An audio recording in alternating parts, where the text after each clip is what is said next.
Hello दोस्तों, आज मैं आपको ले जाऊंगी बैंगलोर के इस्कॉन टेम्पल में। आज संडे था और हमने डिसाइड किया कहीं चलते हैं घूमने। फिर हमने बस पकड़ी। ये हमारे जो पीजी है उससे 22 किलोमीटर दूर है, तो हमें दो बस चेंज करनी पड़ी। काफ़ी बीच में ट्रैफिक मिली, आप देख सकते हो बैंगलोर की ट्रैफिक। बट आई थिंक हमें 1 and 30 hours लगे। और हम वहाँ पहुँचे तो यहाँ पे इयररिंग्स वगैरह बहुत कुछ मिल रहा था। ये मेन एंट्री गेट है। भाई साहब, यहाँ पे इतनी इतनी ज़्यादा सफाई थी, मैं सोच भी नहीं सकती थी। फिर ये मेन है, यहाँ से लाइनिंग लगी है, हमें आगे चल के जाना है। आगे आपको एक स्लीपर रखने का सिस्टम मिलेगा।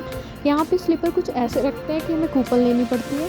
देन ये कुछ बैगेज वगैरह रखते हैं, हम उस पर्टिकुलर बैग में अपने स्लीपर्स को रख देते हैं। देन हम किसी को देते हैं, वो हमें कूपन देते हैं। और फिर जब हम रिटर्न में आते हैं तो वापस हम अपनी लगेज या स्लीपर्स वगैरह को ले सकते हैं। फिर यहाँ पे पैर धुलने का था कि आप पैर को क्लीन करके फिर आगे बढ़ सकते हो। फिर भाई यहाँ से जो ब्यूटीफुल नज़ारे, ग्रीनरी और उसके बाद इस्कॉन टेम्पल, वाटर बहुत ही सुंदर था। ये टेम्पल 3 लेयर्स में बने हुए थे। हर एक लेयर में कृष्ण भगवान के अलग अलग रूप को दिखाया गया था। ये सबसे पहले एंट्री गेट है। यहाँ से हम लेफ्ट में गए, देन लाइन में लगे। वैसे कोई खास भीड़ नहीं थी। आई थिंक जब सीज़न होता है तो यहाँ भीड़ होती है, आज कोई भीड़ नहीं थी। तो बहुत ही अच्छे से हमारा दर्शन हो गया। ये कृष्ण भगवान के स्टार्टिंग में है। ये एक मूर्ति थी, इतना प्यारा था, ऐसा लग रहा था गोल्ड से बना है ये। उसके बाद ये मेन मूर्ति थी जो बहुत ही ऊंची, सबसे ऊंची पे बिल्डिंग्स थी इसकी। यहाँ पे फ़ोटो लेने नहीं दे रहे थे, बट मैंने बहुत चोरी से लिया। मुझे एक दो ने डांटा भी, बट मैंने कहा भाई लेते हैं, दिखाना है तो लेते हैं। बहुत ही खूबसूरत थी। यहाँ पे हमने फ़ोटोज़ लिए, सनलाइट थी तो बहुत ही अच्छे अच्छे फ़ोटोज़ आए। देन हम आगे गए, कृष्ण भगवान के दर्शन किए। कैसे भी मैंने फ़ोटोज़ लिए। अंदर बहुत ही खूबसूरत, बहुत ज़्यादा खूबसूरत टेम्पल था। फिर हरे कृष्णा का भजन हो रहा था। और सबसे बेस्ट बात, आप जैसे ही टेम्पल से नीचे जाते हो, यहाँ पे हर एक फ्लोर पे दुकानें हैं।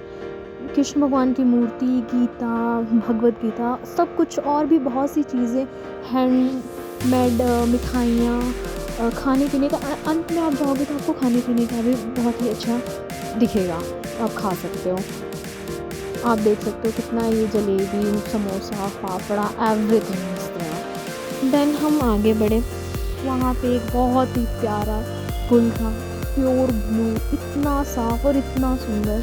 भाई मेरा तो मन नहीं कर रहा था वहाँ से जाने का, मैं वहाँ कुछ देर बैठी हुई थी। देन हम आगे मुड़े, वहाँ पे हमें प्रसाद मिला, इस्कॉन टेम्पल का प्रसाद एज अ खिचड़ी, जो कि बहुत ही गर्म और तीखी और अच्छी, बहुत ही मस्त थी। हमने इंजॉय किया। वहाँ पे बैठने का पूरा एरिया था, डस्टबिन थे, तो हम कुछ देर वहाँ रुके, उसको खाए, फिर थोड़ा फील किया टेम्पल को। देन हम आगे बढ़ गए। ये नीचे का व्यू है वो पुल का, ये कुछ पहाड़ थे। देन हम अपने स्लीपर्स वगैरह लिए और हम मार्केटिंग करने चले गए। वहाँ स्मार्ट बाज़ार था, मैंने कुछ चॉकलेट्स और स्वीट्स वगैरह लिए। देन भाई मैं बता नहीं सकती बस का क्या हाल हुआ। हमें रिटर्न में कोई बस नहीं मिल रही थी, हम 2 किलोमीटर पैदल चले थे। फाइनली जाके मिली और फिर हम घर पहुँचे। Bye bye.